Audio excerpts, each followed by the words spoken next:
Welcome to Suman TV. నేను మీ Suman TV Nag.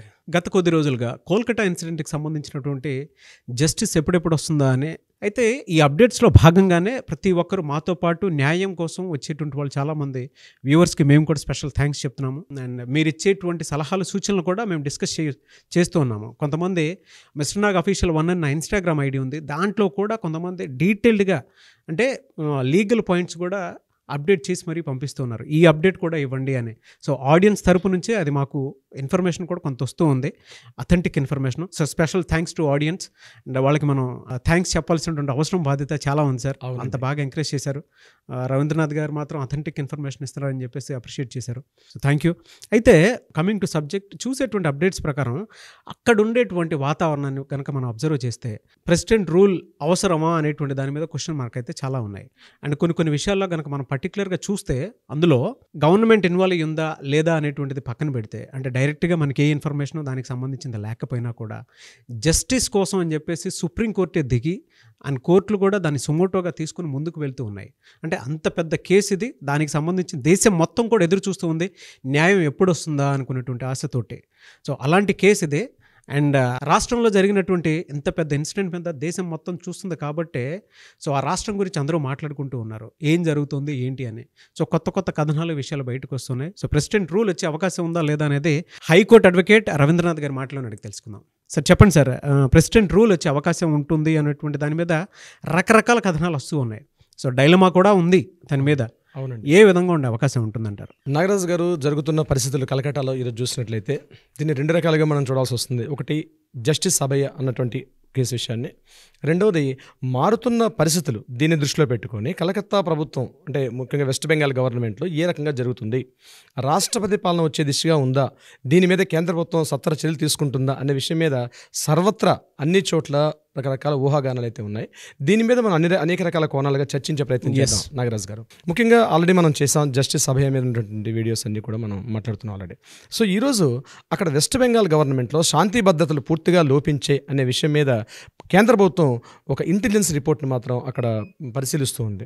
అంటే జరుగుతున్న పరిణామాలు చూసినట్లయితే ఆ రోజు నుంచి కూడా వన్ బై వన్ మాట్లాడుకుంటూ వెళ్తే ఏ సందర్భాల్లో రాష్ట్రపతి పాలన విధిస్తారు, అసలు రాష్ట్రపతి పాలన విధించే కారణాలు ఎలా ఉంటాయి అన్నది ముందు చూసినట్టయితే ఫస్ట్ ఈ ఇన్సిడెంట్ అవ్వగానే ఆ రాష్ట్ర గవర్నర్ ఏంటంటే ఆనంద్ బోస్ గారు ఇచ్చినటువంటి ఫస్ట్ స్పీచ్ చాలా ఇంపార్టెంట్ అండి.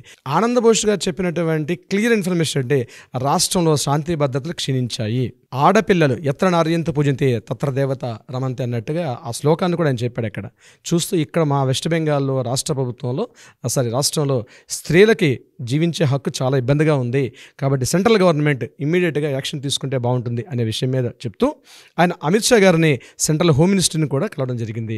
దీని మీద ప్రత్యేకంగా వినతి పత్రాలు ఇచ్చారు. ఇది ప్రధానంగా కీలకమైనటువంటి ఒక విశేషం. ముఖ్యంగా రాష్ట్రపతి పాలన రావాలి అంటే గవర్నర్ గారి పాత్ర ముఖ్యమైన ఇంపార్టెంట్. సో గవర్నర్ డైరెక్ట్గా ప్రెస్లోకి వచ్చి మాట్లాడారు ఆ రోజు. ఏమనంటే ఇది ఖచ్చితంగా ఇక్కడ ఇంపోజ్ చేయాల్సిన అవసరం ఉంది, అంటే రాష్ట్రపతి పాలన వాడలేదు కానీ రాష్ట్రంలో శాంతి భద్రతలు క్షీణించాయి, సెంట్రల్ గవర్నమెంట్ ఈ విషయం మీద దృష్టి సారించాలి అని చెప్పడం ఫస్ట్ పాయింట్. నెంబర్ 2, జరుగుతున్న సంఘటనల విషయానికి వద్దాం మనం. రాష్ట్రంలో సిఆర్పిఎఫ్ దళాలను దించారు అక్కడ, సెంట్రల్ ఫోర్స్ రిజర్వ్ ఫోర్స్ని. అంటే రాష్ట్రంలో లోకల్ బాడీ పోలీసులు మొత్తం కూడా నిర్వీర్యం అయిపోయారు అన్నదానికి నిదర్శనం అంటే కొన్ని వేల మంది సిఆర్పిఎఫ్ దళాలు ప్రతి చోట మూలలు కూడా కలకత్తా పట్టణాన్ని పూర్తిగా ఆక్రమించుకున్నారు. ఈ రోజున పరిస్థితిని చూసినట్లయితే ఎక్కడ చూసినటువంటి ప్రతి చోట ధర్నాలు నడుస్తున్నాయి, నిరసనకారులు అన్ని చోట రకంగా చేస్తున్నారు. దీన్ని దృష్టిలో పెట్టుకుని సిఆర్పిఎఫ్ భద్రతా దళాలు ఆల్రెడీ సెంట్రల్ రిజర్వ్ పోలీస్ రావడం కూడా దీనికి ఇండికేట్ చేస్తూ ఉంది. అంటే ఏదో జరుగుతుంది కేంద్ర ప్రభుత్వం యొక్క రిపోర్ట్ ప్రకారం మనం చూసినట్లయితే ఏ సందర్భాలు వేస్తారని మేము చెప్తున్నాం.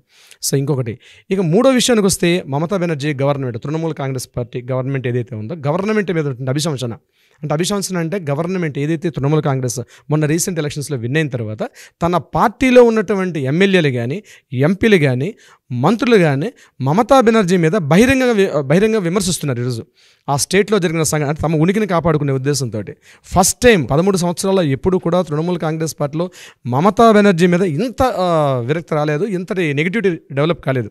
దీన్ని ఫస్ట్ టైం అంటే తన సొంత పార్టీలో కూడా ఉన్నటువంటి వ్యక్తులు కూడా ఆమె మీద నిరసన వ్యక్తం చేస్తూ స్టేట్మెంట్స్ అయితేనేమి, ట్విట్టర్లో అయితేనేమి, మీడియాకి డైరెక్ట్గా వచ్చి మాట్లాడుతున్నారు. ఇది కూడా ఒక కారణంగా చెప్పుకోవచ్చు. ఫోర్త్ మరో పాయింట్ ఏంటంటే, ముఖ్యంగా హెల్త్ వర్కర్స్, మెడికోస్ వీళ్ళందరూ కూడా దేశవ్యాప్తంగా ఆందోళన చేస్తున్నారు. ఈ సంఘటన జస్టిస్ అభయ సంఘటన దృష్టిలో పెట్టుకొని ఆ సేతు హిమాచల్ మొత్తం కూడా దేశవ్యాప్తంగా మెడికోస్ తమ ఓన్లీ ఎమర్జెన్సీ డ్యూటీ తప్ప డైలీ విధులను పూర్తిగా విడిచిపెట్టి కేవలం ఎమర్జెన్సీ విధులు తప్ప మిగిలిన విధులను బహిష్కరిస్తూ రోడ్ల మీద ధర్నాలు చేస్తున్నారు. ఎంటైర్ టోటల్ మెడికల్ కాలేజెస్లో విద్యార్థులు చేస్తున్నారు, అలాగే డాక్టర్స్ కూడా చేస్తున్నారు. మరొక విషయానికి వస్తే AIIMS, all India institute of medical science, అక్కడ ఉన్న ఎం శ్రీనివాస గారి ఆధ్వర్యంలో ఈరోజు సుప్రీంకోర్టుకు ప్లే చేశారు.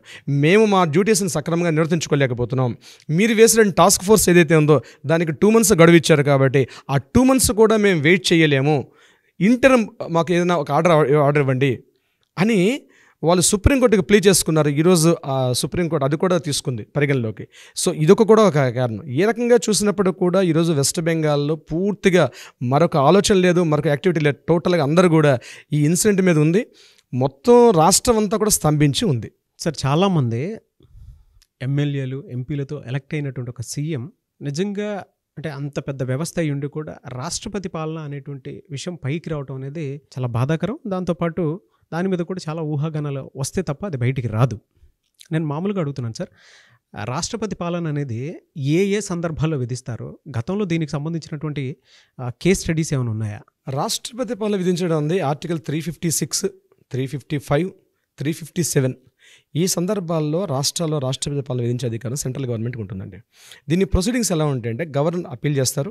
గవర్నర్ అప్పీల్ చేసిన తర్వాత లోక్సభలో ఒక బిల్లును ప్రవేశపెడతారు, ఈయన రాజ్యసభలో బిల్లు ప్రవేశపెడతారు. ఈ 2 బిల్లు ఆమోదైన తర్వాత ప్రెసిడెంట్కి ప్రపోజల్ వెళ్తుంది. ఇమీడియట్గా ప్రెసిడెంట్ గారు ఆర్టికల్ 355, 356 ఈ సందర్భంలో తీసుకునే అవకాశం ఉంటుంది. అయితే ఆర్టికల్ 355 ఎలా ఉంటుంది రూల్ ప్రకారం అంటే, అంతర్గతంగా కాకుండా బహిరంగంగా, అంటే ఆ దేశం మీద టెర్రరిజం అటాక్స్ కానీ ముఖ్యంగా అంటే అవుట్ సైడ్ నుంచి వచ్చే అటాక్స్ ఆ పర్టికులర్ స్టేట్ మీద, అటువంటి సందర్భంలో ఆర్టికల్ 355 అన్నది పనిచేస్తుంటుంది. ఆర్టికల్ 356 అన్నది ఇంటర్నల్ శాంతి భద్రతలు లోపించినప్పుడు, అంటే స్టేట్ గవర్నమెంట్ పూర్తిగా హ్యాండ్సప్ అయిపోతుంది, చేతులు ఎత్తేసిన పరిస్థితి వస్తుంది. అటువంటి సందర్భంలో ప్రజలకు భద్రత ఇవ్వాల్సిన ఉద్దేశంతో అక్కడ కొంత కంట్రోలింగ్ చేసే అధిక ఉద్దేశంతో ప్రెసిడెంట్ రూల్ అనేది ఇంపోజ్ అవుతుంటుంది. ఇది 2 రకాల కారణాలు ఉంటుంది. అయితే ఇక్కడ మనం ఈ కలకత్తా సంఘటన విషయానికి వచ్చినట్లయితే ఆర్టికల్ 356 ఇంపోజ్ అయ్యే అవకాశం ఇప్పటిదాకా ఉంది. అయితే సెంట్రల్లో ఉన్నటువంటి మోడీ గవర్నమెంట్ ఇక్కడ ఆయన గురించి మనం చర్చించుకోవాలి. మోడీ గడిచిన 10 సంవత్సరాల్లో ఇప్పటికే 9 times వేశారు దేశం మొత్తం మీద వివిధ రాష్ట్రాల్లో ఇది ఈ ప్రెసిడెంట్ రూల్. కానీ ఇప్పటిదాకా ఆర్టికల్ 356ని వాడలేదు. ఒకవేళ 356ని ఇంపోజ్ చేస్తే this is the first time అవుతుంది. మన వెస్ట్ బెంగాల్ గవర్నమెంట్ని ఒకవేళ రాష్ట్రపతి పాలన విధించినట్లయితే this is the first time article 356ని ఇంపోజ్ చేయడం ఫస్ట్ టైం అవుతుంది. ఎందుకంటే ఇప్పటిదాకా మోడీ దాన్ని వాడుకోలేదు. 3 terms ఎక్కడ లేదు. ఆయన 3 terms ఎక్కడ లేదు. అయితే మనకి స్వాతంత్రం వచ్చినప్పటి నుంచి ఇప్పటిదాకా చూసినట్లయితే ఒకసారి నేను మీకు నా దగ్గర ఉన్న డేటా మీకు అందజేసే ప్రయత్నం చేస్తాను. నెహ్రూ గారి టైంలో 7 times వచ్చిందండి. అలాగే లాల్ బహదూర్ శాస్త్రి గారి సమయంలో ఒకసారి వచ్చింది. ఇందిరాగాంధీ గారు highest 51 times president rule impose చేశారు. అలాగే మొరార్జీ దేశాయ్ గారి టైంలో 17 times వచ్చింది. అలాగే చౌదరి గారి టైంలో 4 times వచ్చింది. అలాగే రాజీవ్ గాంధీ గారు ప్రైమ్ మినిస్టర్గా పనిచేసినప్పుడు 6 times, విపి సింగ్ పనిచేసినప్పుడు 2 times, అలాగే చంద్రశేఖర్ ఆ టైంలో ప్రధానమంత్రి ఉన్న సమయంలో 5 times వచ్చింది. ఐకే గుజరాల్ గారి టైంలో ఒకసారి కూడా రాష్ట్రపతి పాలన జరగలేదు. అలాగే పివి నరసింహరావు గారి సమయంలో 11 times జరిగింది. వాజ్పేయి గారి గవర్నమెంట్ టైంలో 5 times జరిగింది. దేవగౌడ గారి టైంలో ఒకసారి జరిగింది. కానీ మన్మోహన్ సింగ్ గారి టైంలో 12 times జరిగింది.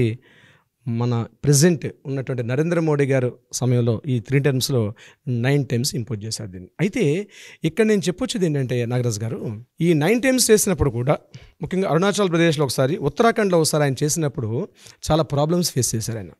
సుప్రీంకోర్టు డైరెక్ట్గా ఇన్వాల్వ్మెంట్ అయ్యి ప్రధాని మోడీ గారి గవర్నమెంట్కి చేపట్లు పెట్టింది.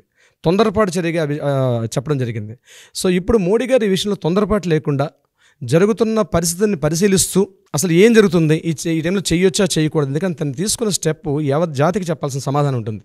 తొందరపాటు చర్య కాకుండా ఇది కేవలం వెస్ట్ బెంగాల్ ప్రజలకు మాత్రమే కాదు, యావత్ జాతిని కూడా చెప్పాల్సిన సమయం ఉంది. కాబట్టి ఎలా చేస్తారు? అయితే వెస్ట్ బెంగాల్లో కేవలం ఈ ఒక్క ఇన్సిడెంట్ కాదు నాగరాజ్ గారు జరుగుతుంది. ఈ మధ్యకాలంలో జరిగిన సంఘటనలో ఈ ఒక్క ఇన్సిడెంట్ కాదు, మెడికోస్ మీద, డాక్టర్స్ మీద ముఖ్యంగా 24 పరగనాస్లో జరిగింది. రీసెంట్గా ఈవెన్ ఈ అభయ సంఘటన జరిగిన తరువాత, ఇప్పుడు దేశం అంతా కూడా చర్చించుకున్న సమయంలో మన జస్టిస్ అభయ సంఘటన తర్వాత కూడా మరొక ఇన్సిడెంట్ రీసెంట్గా 2 days బ్యాక్ మాల్టాలో ఒక నర్స్ మీద కూడా ఒక గ్యాంగ్ రేప్ జరిగింది. అది ఇంకా బయటకు రాలేదు మీడియా కథనాల ప్రకారం, అది కూడా ఉంది. సో ఇవన్నీ ఇంత వేడిగా వాతావరణం డిస్కషన్ అవుతున్నప్పుడు కూడా ఈరోజు ఎందుకు ఆ సంఘటన మీద కూడా ఈరోజు డాక్టర్స్ బహిరంగ ప్రొటెస్ట్ చేయడానికి కారణం కూడా అదనమాట. సో ఇవన్నిటిని దృష్టిలో పెట్టుకుంటే సెంట్రల్ గవర్నమెంట్ తీసుకునే నిర్ణయం మీద యావత్ దేశం అంతా కూడా చూస్తున్నారు ప్రెసిడెంట్ రూల్ ఇంపోజ్ అవుతుందా లేదా అని. అయితే యాక్చువల్గా ప్రజాస్వామ్య ప్రభుత్వాల్లో రాష్ట్రపతి పాలన రాకూడదని కోరుకుందాం, ఎందుకంటే ప్రజాస్వామ్యబద్ధంగా ఎన్నికలు అవుతాయి. సో అక్కడ అధికారంలోకి వచ్చిన తర్వాత వాళ్ళు శాంతి భద్రతలు పరీక్షించాలి. కానీ ఇక్కడ ఏం జరిగింది, మమతా బెనర్జీ గారి గవర్నమెంట్లో శాంతి భద్రతలు పూర్తిగా నిర్వీర్యం అయిపోయాయి. సంఘటన జరిగిన తర్వాత August 14 ఎర్లీ మార్నింగ్ సుమారు 1000 మంది ఒక హాస్పిటల్ మీద, గవర్నమెంట్ హాస్పిటల్ అటాక్ చేసి పూర్తిగా విధ్వంసం సృష్టించడం, భయాందోళనకు గురై ఉన్నారు. సో ఇది 2 రకాల కోణాల్లో మనం చెప్పాం. ఆ సంఘటన కాకుండా ఈ విషయానికి వచ్చినట్లయితే రాష్ట్రపతి పాలన దిశగా ఉంది అంటే ఖచ్చితంగా నాకున్న అందిన ఇన్ఫర్మేషన్ ప్రకారం అయితే చూద్దాం నాగరాజు గారు ఏం జరుగుతుంది ఏంటనే విషయాన్ని. బట్ దీని మీద మాత్రం ఎప్పుడెప్పుడు జస్టిస్ వస్తుందా అనేటువంటి ఉద్దేశంతో ప్రతి ఒక్కరూ మన ఛానల్ వైపు రావడం అనేది చాలా హర్షదాయకం అని చెప్పేసి చెప్తానండి. అంటే అంతమంది జస్టిస్ కోరుకుంటున్నారు మనతో పాటు అని తెలిసింది నాకు. అప్డేట్స్ కోసం ఒక టీచర్ పెట్టినటువంటి కామెంట్ నాకు చాలా బాగా అనిపించింది. సార్ నేను క్లాస్ చెప్పేసిన తర్వాత మధ్యలో కూడా ఒకసారి కొన్నిసార్లు చెక్ చేసుకుంటూ ఉన్నాను, ఎప్పుడెప్పుడు దీని మీద అప్డేట్ వస్తుందా అని చెప్పేసి. సో అంత బాగా ఆదరిస్తున్నారు. మేము కూడా జస్టిస్ కోసం అంటే మా బాధ్యత పెరిగిందని మేము భావిస్తూ ఉన్నాము. ప్రతి ఒక్కరూ లేటెస్ట్ అప్డేట్ ఏది వచ్చినా కూడా దీనికి సంబంధించినటువంటి అంటే ఈ ఇన్సిడెంట్కి సంబంధించి ఏది వచ్చినా సరే మీతో పాటు మేము ఉన్నాము, మేము కూడా అలానే ఎదురు చూస్తున్నాము. ఏది వచ్చినా సరే మీకు అందజేయాలనే ఉద్దేశంతోనే వస్తూ ఉన్నాము. రవీంద్రనాథ్ గారు, నేను దాని మీద ఆ కేస్ స్టడీ అంతా డే అండ్ నైట్ దాని మీద కూర్చొని వర్క్ చేస్తూ ఉన్నాము.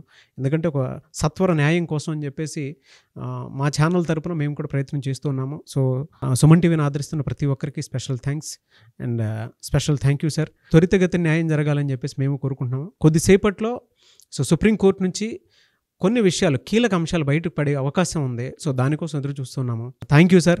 ఎందుకంటే ఒక అడ్వకేట్గా మీరు టైం అంతా ఎక్కడే పెట్టి మరీ దానికి సంబంధించినటువంటి డిస్కషన్, ఇవాళ తెలుగు రాష్ట్రాల్లో ఎక్కడా కూడా వీటికి సంబంధించినటువంటి వీడియోస్ కనిపించవు.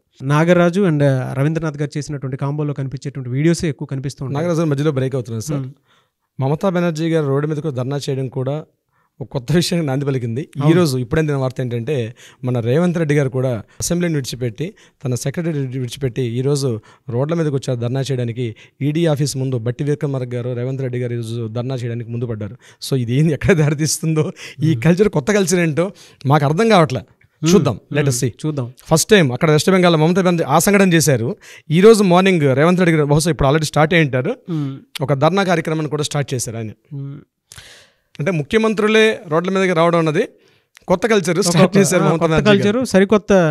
అంటే చూడాలి, ఈ ఇన్సిడెంట్ తర్వాత కొత్త కొత్త విషయాలు, కొత్త కొత్త కోణాలు బయటపడుతూ ఉన్నాయి. అవునండి, అవునండి. బట్ మనం చేసినటువంటి ప్రతి అప్డేట్కి సంబంధించింది మనతో పాటు మన ప్రజలు ఉన్నారు కాబట్టి మనం ఇంత బాగా వాళ్ళకి సరైన ఇన్ఫర్మేషన్ అనేది, అథెంటిక్ ఇన్ఫర్మేషన్ అనేది ఇవ్వగలుగుతున్నాము. అవును sir. And entire Suman TV team కూడా వర్క్ చేస్తూ ఉంది మనతో పాటు. మా న్యాయవాదుల తరపున కూడా సుమన్ టీవీ యాజమాన్యానికి, ప్రత్యేకంగా మీకు, మీ యాంకర్స్కి, మీ టీం అందరికి కూడా ప్రత్యేక అభినందనలు. ఎందుకంటే ఒక సామాజిక బాధ్యతగా దీన్ని ముందు తీసుకెళ్తున్నారు. అది మాకు చాలా నచ్చింది. సోషల్ మీడియా అంటే రకరకాల అవిగేషన్స్లో ఉంటారు, అది కాదు. సోషల్ మీడియా మీద కూడా బాధ్యత ఉంది అన్నది ఈరోజు ప్రూవ్ చేస్తున్నాం. ఎస్ అది ప్రూవ్ అవుతుంది. మనతో పాటు చాలా మంది సోషల్ మీడియా అంటే ఒక రకమైనటువంటి దాంట్లో చూస్తూ ఉంటారు చాలా మంది. అవునండి. ఒక్కొక్క నెగిటివ్ సెన్స్తో కూడుకున్నటువంటి చూసేటువంటి వాళ్ళు కూడా ఉన్నారు.